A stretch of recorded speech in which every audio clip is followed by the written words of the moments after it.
आप सभी का स्वागत है आपका अपना क्लास मैजिकल क्लास 2.0 में। आज हम लोग पढ़ेंगे आंग्ल मैसूर युद्ध को।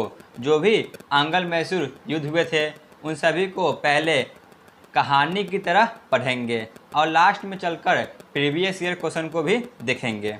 ठीक है ना? तो चलिए बिना टाइम वेस्ट किए हुए अपने क्लास को शुरू करते हैं। हैदर अली का जन्म 1721 ईस्वी में बुडीकोटा नामक स्थान पर हुआ था। जो हैदर अली थे इनका जन्म 1721 में बुडीकोटा नामक स्थान पर हुआ था। 18वीं सदी के मध्य मैसूर में वांडीवास वंश के शासक चिक्का कृष्णराज शासन कर रहे थे। तो उस समय वांडीवास वंश के शासक चिक्का कृष्णराज शासन कर रहे थे। हैदर अली इन्हीं के सेना में भर्ती हो जाते हैं। जो हैदर अली थे यह इन्हीं के सेना में भर्ती हो जाते हैं। उसके बाद हैदर अली अपने गुण और योग्यता के कारण 1755 ईस्वी में डिंडीगुल का फौजदार नियुक्त किए गए।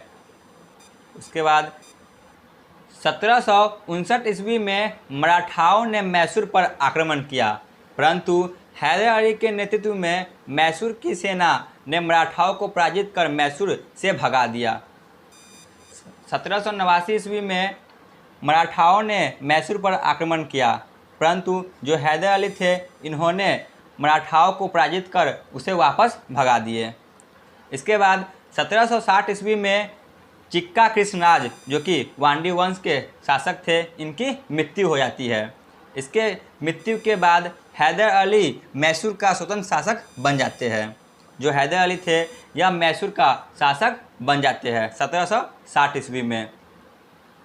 तो हैदर अली ने अपने शासनकाल में मैसूर साम्राज्य का काफ़ी विस्तार किया था। इन्होंने मैसूर साम्राज्य का काफ़ी विस्तार किया। देखते हैं प्रथम आंग्ल मैसूर युद्ध जो कि 1767 से 1769 ईस्वी तक चला था।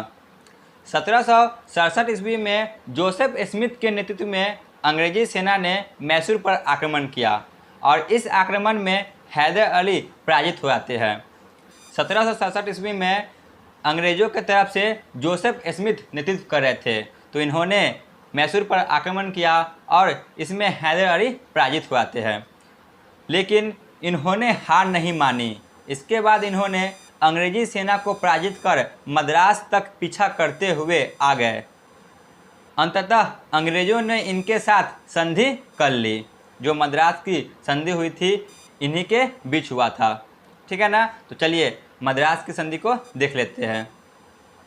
मद्रास की संधि 1769 ईस्वी में हुई थी। मोस्ट VBI न जाने कितने बार ही एग्जाम में पूछा गया है। तो यह संधि हैदर अली और मद्रास के अंग्रेजी कंपनी के बीच हुआ था। जो मद्रास में अंग्रेजी कंपनी थे उनके बीच में यह संपन्न हुई थी मद्रास की संधि। जो मद्रास की संधि संपन्न हुई थी उसकी क्या क्या शर्तें थे इनके बारे में भी जान लेते हैं।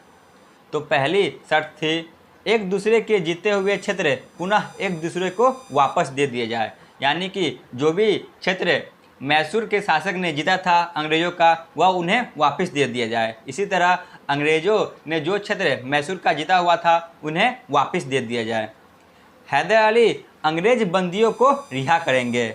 जो हैदर अली ने अंग्रेज़ों को बंदी बना रखे थे उन्हें रिहा कर देंगे। तीसरा शर्त था अंग्रेजी कंपनी हैदर अली को युद्ध का हर्जाना देगा। जो अंग्रेजी कंपनी थे वह हैदर अली को युद्ध का हर्जाना देगा और इसी संधि के तहत प्रथम आंग्ल मैसूर युद्ध समाप्त हुई। जो प्रथम आंग्ल मैसूर युद्ध था वह मद्रास की संधि के तहत समाप्त हुई। तो चलिए इसके बाद देखते हैं द्वितीय आंग्ल मैसूर युद्ध। तो द्वितीय आंग्ल मैसूर युद्ध यह 1780 से 1784 ईस्वी तक चला। इस युद्ध का मुख्य कारण अंग्रेज़ों द्वारा फ्रांसीसी बंदरगाह जो कि माही था मैसूर में स्थित है इन पर इन्होंने अधिकार कर लिया, जो कि हैदर अली राज्य के अंतर्गत आता था। जो फ्रांसीसी बंदरगाह था माही इस पर अंग्रेज़ों ने अधिकार कर लिया। इस घटना के बाद हैदर अली अंग्रेज़ों से नाराज़ हो जाते हैं, तो इन्होंने अंग्रेजी कंपनी के मित्र राज्य कर्नाटक पर आक्रमण कर दिया। जो अंग्रेजी कंपनी के मित्र राज्य कर्नाटक थे, इन पर इन्होंने आक्रमण कर दिया। इस समय कर्नाटक के नवाब मोहम्मद अली थे। कर्नाटक के नवाब मोहम्मद अली थे, तो इन्होंने हैदर अली के विरुद्ध अंग्रेज से सहायता की मांग की। हैदर अली अंग्रेज़ों के पास जाते हैं और सहायता की मांग करते हैं। तो अंग्रेज़ों ने 2 सेनापति हेक्टर मुनरो और कन्नर बेरी के नेतृत्व में अलग अलग सेना अधिकारी को कर्नाटक भेजे। तो अंग्रेज़ों ने इन सभी घटनाओं को देखते हुए 2 सेनापति को कर्नाटक भेजते हैं, जो थे हेक्टर मुनरो और कन्नर बेली। रास्ते में हैदर अली के पुत्र जो कि टीपू सुल्तान थे, इन्होंने हेक्टर मुनरो की नेतृत्व वाली अंग्रेजी सेना से युद्ध करने लगे। यह रास्ते में ही युद्ध करने लगे, जिस कारण कर्नाटक में एक ही सेना पहुंच सकी। इसके बाद अरनदी में हैदर अली ने कन्नर बेली के नेतृत्व वाली सेना को भी पराजित कर दिया। पहले तो हैदर अली के पुत्र टीपू सुल्तान ने हेक्टर मुनरो के साथ युद्ध प्रारंभ कर दी, जिस कारण कर्नाटक में एक ही सेना पहुंच पाई। उसके बाद जो टीपू सुल्तान के पिता थे हैदर अली, इन्होंने कन्नर बेरी के नेतृत्व वाली सेना को भी पराजित कर दिए। तो आगे देखते हैं। इसके बाद 1782 ईस्वी में अंग्रेज़ों ने आयरकुट के नेतृत्व में एक सेना मैसूर पर आक्रमण करने के लिए भेजा। अब अंग्रेजी सेना ने आयरकुट को मैसूर पर आक्रमण करने के लिए 1782 में भेजा। इसी के साथ पोर्टोनोवा का युद्ध प्रारंभ हुई। इसी युद्ध को पोर्टोनोवा के युद्ध के नाम से जानते हैं। तो चलिए देख लेते हैं पोर्टोनोवा का युद्ध। पोर्टोनोवा का युद्ध। पोर्टोनोवा का युद्ध हैदर अली और अंग्रेज सेनापति आयरकुट के बीच हुआ था। इस युद्ध में हैदर अली को हार का सामना करना पड़ा था। पोर्टोनोवा के युद्ध में हैदर अली पराजित हो गए और इस युद्ध में हैदर अली काफ़ी घायल हो जाते हैं, जिस कारण थोड़े समय बाद ही उनकी मृत्यु 1782 ईस्वी में हो जाती है। ठीक है ना। तो हैदर अली की मृत्यु 1782 ईस्वी में हो जाती है। हैदर अली की मृत्यु के बाद उसका पुत्र जो कि टीपू सुल्तान थे, तो यह मैसूर का अगला शासक बन जाते हैं। टीपू सुल्तान ने युद्ध को जारी रखा। जो युद्ध चल रहा था तो इन्होंने जारी रखा और इसने 1783 ईस्वी में ब्रिगेडियर मैथ्यूज के नेतृत्व में अंग्रेज सेना को पराजित कर दिया। टीपू सुल्तान ने 1783 ईस्वी में ब्रिगेडियर मैथ्यूज के नेतृत्व में अंग्रेजी सेना को पराजित कर दिए। उसके बाद यूरोप में फ्रांसीसी और अंग्रेज के बीच एक संधि हुई, जिस कारण फ्रांसीसियों ने टीपू सुल्तान का साथ छोड़ दिया। जो फ्रांस कंपनी थे वह अंग्रेज़ों के विरुद्ध थे और टीपू सुल्तान के साथ मिले हुए थे, परंतु यूरोप में एक संधि होती है फ्रांस और अंग्रेज के बीच। इसके बाद जो फ्रेंच कंपनी थे वह टीपू सुल्तान का साथ छोड़ देते हैं। परिणाम स्वरूप टीपू सुल्तान ने अंग्रेज़ों के साथ मंगलोर की संधि कर ली। जो मंगलोर की संधि हुई थी इनके बारे में देख लेते हैं। तो मंगलोर की संधि 1784 ईस्वी में संपन्न हुई। तो यह संधि अंग्रेजी कंपनी और टीपू सुल्तान के मध्य हुआ था। मंगलोर की संधि की शर्तें।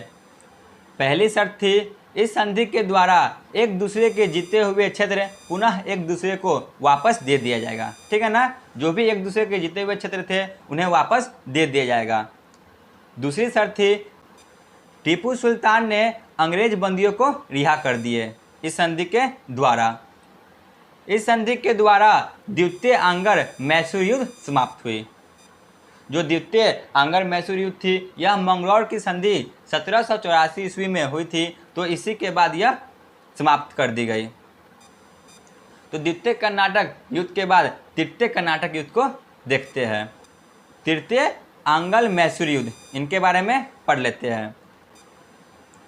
इस युद्ध का तत्कालीन कारण आईकोटा और कैंगानूर के 2 दुर्ग डचों से टीपू सुल्तान खरीदना चाहते थे। जो डचों के पास 2 दुर्ग थे, आइकोटा और कैगनानूर, यह टीपू सुल्तान खरीदना चाहते थे, लेकिन अंग्रेज़ों के मित्र राज्य त्रावणकोर ने खरीद लिया। जो उस समय अंग्रेज़ों के मित्र राज्य थे त्रावणकोर, इन्होंने इन दोनों दुर्ग को खरीद लिया। इससे नाराज होकर टीपू सुल्तान ने त्रावणकोर पर हमला कर दिया। इस समय अंग्रेजी गवर्नर जनरल लॉर्ड कर्नवालिस थे। इन्होंने मराठा साम्राज्य और निजाम के साथ मिलकर मैसूर पर आक्रमण कर दिया। जो मराठा साम्राज्य और निजाम साम्राज्य था, यह सभी अंग्रेज़ों के साथ मिल जाते हैं और ये सभी मिलकर मैसूर पर आक्रमण कर देते हैं। तो इस युद्ध में टीपू सुल्तान की पराजय हो गई। लॉर्ड कर्नवालिस ने मैसूर के अनेक क्षेत्रों को जीत लिया और श्रीरंगपट्टनम, जो कि मैसूर की राजधानी थी, इसे भी घेर लिया। परिणाम स्वरूप टीपू सुल्तान ने अंग्रेज़ों के साथ संधि का प्रस्ताव रखा और संधि कर लिया। तो देखते हैं इन्होंने कौन सी संधि किया था। श्रीरंगपट्टनम की संधि 1792 ईस्वी में हुई थी। इस संधि के द्वारा टीपू सुल्तान का लगभग आधा राज्य को ले लिया गया, जिसे अंग्रेज मराठा व निजाम में आपस बांट दिए। श्रीरंगपट्टनम की संधि के द्वारा मैसूर का आधा राज्य को ले लिया गया और जो अंग्रेज के मित्र राज्य जिन्होंने इनका साथ दिया था, उन्हें आपस में बांट दिया गया, मराठा और निजाम के साथ।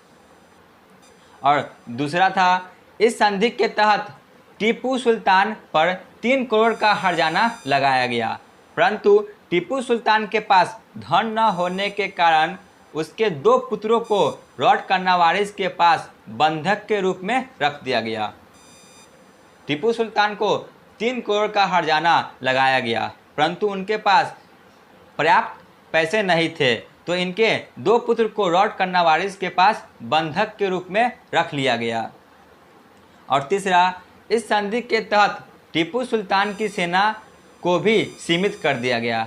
इसी संधि के तहत तृतीय आंगर मैसूर युद्ध समाप्त हुई। ठीक है ना। जो तृतीय आंगर मैसूर युद्ध था वह श्रीरंगपट्टनम की संधि के द्वारा समाप्त हो गई। तो चलिए चलते हैं चतुर्थ आंगर मैसूर युद्ध पे, जो कि 1799 ईस्वी में हुई थी। इस युद्ध का प्रमुख कारण अंग्रेज गवर्नर जनरल लॉर्ड वेलेजली था। लॉर्ड वेलेजली ने टीपू सुल्तान के पास सहायक संधि स्वीकार करने के लिए प्रस्ताव रखा, परंतु इन्होंने अस्वीकार कर दिया। सहायक संधि यानी कि उसमें अंग्रेज कंपनी थे वह भी शासन करेंगे और जो मैसूर के शासक है वो भी शासन करेंगे, मतलब कि दोनों मिलकर शासन मैसूर पे करेंगे, तो इसे उन्होंने अस्वीकार कर दिया। तो परिणाम स्वरूप 1799 ईस्वी में लॉर्ड वेलेजली ने मैसूर पर आक्रमण कर दिया। जो लॉर्ड वेलेजली थे इन्होंने 1799 में मैसूर पर आक्रमण कर दिए। वेलेजली ने टीपू सुल्तान के अनेक क्षेत्रों को अपने कब्जे में कर लिए और श्रीरंगपट्टनम के दुर्ग को भी घेर लिया। इसके बाद टीपू सुल्तान ने उनके विरुद्ध आक्रमण कर दिया और इसी युद्ध में टीपू सुल्तान की मृत्यु हो गई। तो टीपू सुल्तान की मृत्यु हुई थी वह चतुर्थ आंगर मैसूर युद्ध 1799 में हुई थी। टीपू सुल्तान की मृत्यु के बाद मैसूर पर अंग्रेज़ों का पूरी तरह से नियंत्रण हो जाता है।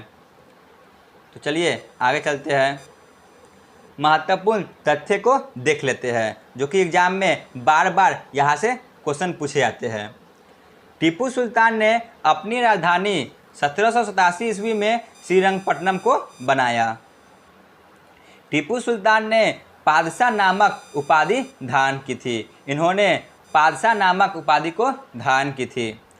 टीपू सुल्तान की मृत्यु 1799 ईस्वी में चतुर्थ आंगर मैसूर युद्ध में हो गई।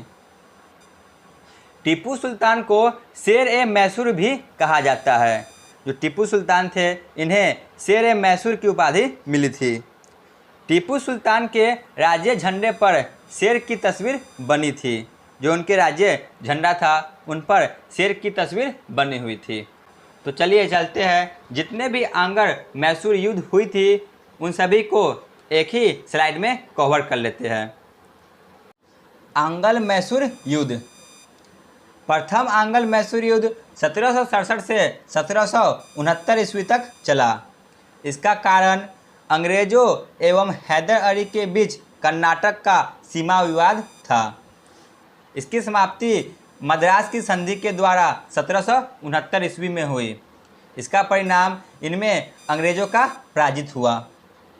द्वितीय आंगल मैसूर युद्ध यह 1780 से 1784 ईस्वी तक चला। इसका कारण अंग्रेजों द्वारा फ्रांसीसी बंदरगाह माही पर अधिकार करना। इसकी समाप्ति मंगलौर की संधि के द्वारा हुई। इसका कोई भी परिणाम नहीं निकला था। तृतीय आंगल मैसूर युद्ध 1790 से 1792 ईस्वी तक चला। इसका कारण टीपू सुल्तान द्वारा त्रावणकोर पर आक्रमण करना। इसकी समाप्ति श्रीरंगपट्टनम की संधि 1792 के द्वारा संपन्न हुई। इसका परिणाम इसमें टीपू सुल्तान की पराजय हुई। चतुर्थ आंगर मैसूर युद्ध 1799 ईस्वी में हुई। इसका कारण टीपू सुल्तान द्वारा सहायक संधि स्वीकार न किया जाना। इसकी समाप्ति टीपू सुल्तान के वध से हुई। इसका परिणाम टीपू सुल्तान की पराजय हुई। तो आज का थ्योरी क्लास यहीं पे समाप्त होती है। चलिए चलते हैं प्रीवियस ईयर क्वेश्चन पर। पहला प्रश्न है, प्रथम आंगल मैसूर युद्ध कब प्रारंभ हुई? बताइए, प्रथम आंगल मैसूर युद्ध कब प्रारंभ हुई थी? ऑप्शन बी 1767 में। क्वेश्चन नंबर 2, मद्रास की संधि कब संपन्न हुई? मद्रास की संधि कब संपन्न हुई थी? ऑप्शन डी 1769 में। ठीक है ना। पोर्टोनोवा के युद्ध किनके बीच लड़ा गया? बताइए, पोर्टोनोवा का युद्ध किनके बीच लड़ा गया था? ऑप्शन ए हैदर अली और आयरकुट के बीच में लड़ा गया था। Option A. Question number 5, Srirangapatnam की संधि कब संपन्न हुई?